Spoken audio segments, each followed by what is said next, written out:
I will address the questions on the mean, or the statements on the mean, at the end of my brief commentary, which is more of a response than a summary, but it definitely gets into the same areas of these various chapters. Introductory note. Spiritual leaders certainly have material of different grades, and other categories really matter. Secondary interpretations and uses need distinguished from the originals. Moses 1. The divine face is beyond all stretches of the imagination of creation, but we know it in the creation. Satan adds delusion and illusion to the concept, but God consciousness liberates the whole of that. The messages that humanity will need will ever be brought and renewed, but things are different for insiders and outsiders. And I'll throw in the additional comment. The Pearl of Great Price was initially not for non-members of the Church of Jesus Christ of Latter-day Saints. You had to be at least a member. I'm not sure entirely anything else other than that, but it was something in the churches, but not, that they distributed in their missionary work. And I don't think they generally do distribute it in the missionary work. Moses 2. The divine order has meaning and purpose. God gives us opportunity in order to accomplish our mission with knowledge. Good is how God made all things. Moses 3. Matter is not living. Orientation, substance, and intentions matter. Nature is nothing to be ashamed of. Moses 4. God didn't create demons, but they chose to be devils. Our judgment doesn't entirely have to be in accord with one's spouses. As in whether it's the right judgment or not, sometimes differs. Every being must act in accord with their fitting placement. Moses 5. Humans are to incarnate the divine plan. Satanism predates almost all faiths, but it took another way to rebel against first. God prescribed rituals with meaning and purpose beyond obedience. Moses 6. Those who are still alive can step aside from their mistakes and be guided. There are occult powers that can be obtained. There is more physically based evil of all types. Let's not blame people for what others did. Moses 7. Our physical features are related to the environment of our ancestors. Poverty is generally a problem of the ethics of society. Geography may change. Some are saved from the troubles of this world. Moses 8. We shouldn't even be proud of doing well. We shouldn't choose mates' physical appearances alone. What we think is best might otherwise not be the case. God doesn't need humanity to exist. Abraham 1. The best spiritual path was decided before humans. Priesthood is earned. The ancients brought forth materially relevant things from the unconscious. Abraham 2. God is not confined to earth, but directs this world's focus of forces. Those who bless Abraham most are not those of stereotypical Abrahamic religion. Now, by that, I mean that Islam doesn't have the vicarious attributes that ethnocentric prejudice and stuff like this. They don't care whether or not somebody is descended from Abraham. It's a note, that is or isn't the case in terms of ancestry, That's it. One never knows what prayers will be granted as desired. God has people warned about what might otherwise be mundane. Abraham 3. There are different orders of time and space and matter. Perspective determines greatness.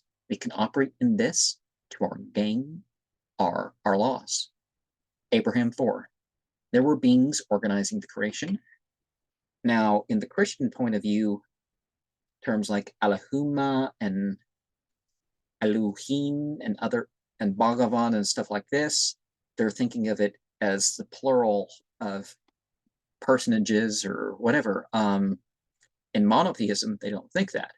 You have one divinity, Ararita, as they say, Echadrach, Echdutu-rash, Gitchadutu,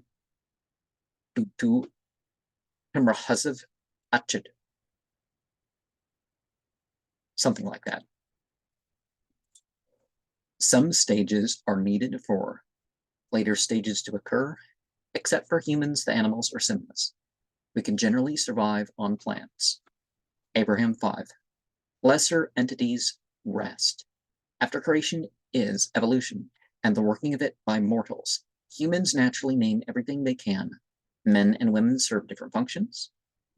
Joseph Smith Matthew. Ritual orders are subject to change. Those who must accept a message will know. Spiritual ranks may shift. Not all who claim position will even have it when they take a physical semblance of its office. Darkness will become dominant, and the wicked will do each other in. Joseph Smith History.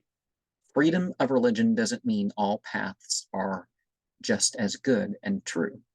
Sometimes we are not opposed to we are seen for being different. Conservatives often don't care for experience nor want personal understandings to exist. Denial of the experience of others is not the same as denial of the interpretation of them. Scripture is not just for ritual or study, but for practicing it with belief. It is not for us to disregard the seriousness of minor sins or even wasting time. Repeating methods that work can make it even easier. The spiritual beings know who we are and what we are capable of. Not everything general is for the individual, and vice versa. Articles of Faith. With so many contradictions and other issues in Judeo-Christian scriptures, it only makes sense to take sides with opinions on theology, the process of scriptures coming forth, how such is operated in society, what that does for us, and what we should do with that. And so the Book of Abraham, as it's called, is, it's based on some papyri that don't exactly, line up. As you can see from the papyrus, construction is a little off, but you do see at some point the face of the being, as Joseph Smith drawing things on here. And I think maybe he tore off what he was supposed to reconstruct. Because because the dead person would yeah. But Pearl of Great Price is where the LDS versions of certain words, how to say them, is really particularly strong. I know the Book of Mormon's full of a lot of place names and all that sort of stuff, but it's obviously not really presented as the same thing as, some Middle Eastern language that we can verify existed or something. By Middle Eastern, I mean Northeast Africa, Southwest Asia. But looking at these facsimiles and getting at the meaning of them in a literal sense helped take me away from the church in a way, but in a way, it later on taught me something. This layer meaning of reading the pictures without knowing the language, like tarot cards or something, kind of, became very useful. Not that I shuffle a deck of cards and think I know the future or know anything other than my own reactions and the reactions of other people who see it. Well, I mean, I may not notice all those reactions, but you know what I mean. It's more of a psychological tool, but yeah, it opens a creative side, the interpretation of the pictures, and that seems to be what Joseph Smith did with languages for the most part. Is human sacrifice necessary according to faiths that don't claim to be Abrahamic? Um, yes and no, but it definitely isn't the sort of thing that you tend to see in Judeo-Christian scriptures, where like everybody who wasn't either Persian or Israeli, and even sometimes those who were of those peoples, I mean, like ancient Israel, and it's hard to tell them apart from the Canaanites. It really is, because Canaan and Phoenicia was really just a couple towns, and they made it like this whole thing. Um, but the human sacrifice thing is really just not in placement as much as people like to say it is, based on these scriptures. What is collective or individual revival meant for? Now, I don't. People say, well, there wasn't revivals going on, and now we can't say the tent meeting going about that sort of thing was quite the same thing in the 1800s. It's actually probably more prevalent. You know, things are lagging these couple months here, and then they have some, call some extra church meetings other than Sunday to deal with it. So it just probably wasn't important enough to say something about, but there was some talk, but just nothing terribly distinctive. So in Joseph Smith history, that's one of the things. What is the apocalyptic age? Because Joseph Smith Matthew talks about a lot of the end times and what's going to happen with it. And basically, Joseph Smith had his own version of the Bible.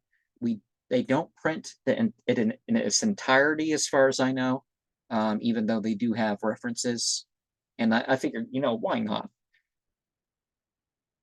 It's not as much of a game as people think, but translated is quite sort of the wrong word. But he did sort of have some knowledge dealing with Jews and stuff like this, of other meanings that could have been included in other traditions that were Talmudic of these various things. Was he racist? I'm going to jump ahead to that one. Joseph Smith sanctioned one of his lodge buddies to be a priesthood holder, and that was the last one for until the 1960s, when, according to church doctrine, the curse was lifted on the dark-skinned people. I mean, that's really what they believe, is that somebody did something, and then people were given dark skin, and people didn't like them because of dark skin, and it made sense in an age of people thinking that slavery was because just people were just somehow naturally superior, and these people, or something like that. And I don't agree with that. But the approach of what they're saying is not quite the same thing. If anybody was racist in the early LDS church, I would have said it was Brigham Young, because he said stuff that would have definitely been across that. But Joseph Smith believed, if somebody, just like Albert Pike, is somebody who was also a Freemason, that if somebody proved themselves morally, mentally, or physically, well, then they received their honors for that. So they believed in meritocracy. And so Joseph Smith stepped out of his way, when it was socially inappropriate to do such, to give somebody that was of dark skin opportunity. So I don't think we can stretch things quite to that. Could have been better in the way he spoke about it, perhaps, but affirmations can connect us to that beyond what we can readily access. I'm, of course, using this as my articles of faith statement, because obviously when you have faith and we believe in God, what God has revealed, what he does now reveal, and that he will yet reveal many great and important things pertaining to the kingdom of God, or something like that. It's been a long time. Well, I listened to it, the other day, but yeah. So you learn to make these spiritual statements in a way that sums up beliefs, and kind of opens yourself up to far more than what you can mention in the time allotted, or, you know, in a more convenient format at the very least. Was Christianity the original religion? Now, if we say that Christianity is the right religion, there's got to be something like the LDS or the Catholics, says most people. Some would say the earlier forms of Christianity, but the earliest stuff is not Christian because they don't worship Jesus. That's as using that definition of Christianity. But the LDS Church has a pretty good idea of this concept of, well, what about all these other people? Yeah, they were supposed to be Christian, but they kind of lost it, right? Even from the very beginning of humanity, the LDS Church, especially through the Pearl of Great Price, lays that doctrine down. And another comment on Joseph Smith history, particularly since it's the one of the bigger lumps. I mean, breaking Abraham and Moses into chapters. Abraham's supposed to be rendered from the facsimiles from these papyruses, but yeah, it doesn't really pan out because it's like, why does it mention Osiris and all this other stuff? But I think I talked about that. So should we go with the changes, stagnation, or be different? Because he wanted to, there was stuff about to draw people into this church or that church. In the early 1800s, there was a lot of effort to get people into the Methodist Church, and the Presbyterians were trying likewise to get a stronger position, in particular in the Baptists. They were there, but it wasn't quite the force that it is nowadays. Of course, you can say LDS is sort of Presbyterian, sort of Methodist, sort of Baptist. So it has features of each of those. But it's not about things are changing, I'm going to go with it, or people want to stay the same, I'm going to stay with that. You can be different and say, well, it's not about whether some are staying or some are leaving. That's not what makes me decide whether I'm going to stay or leave. And there are some interesting things that didn't get so popularly published. And there was going to be supposedly another book of scripture had Joseph Smith lived longer, but they, didn't include much of that.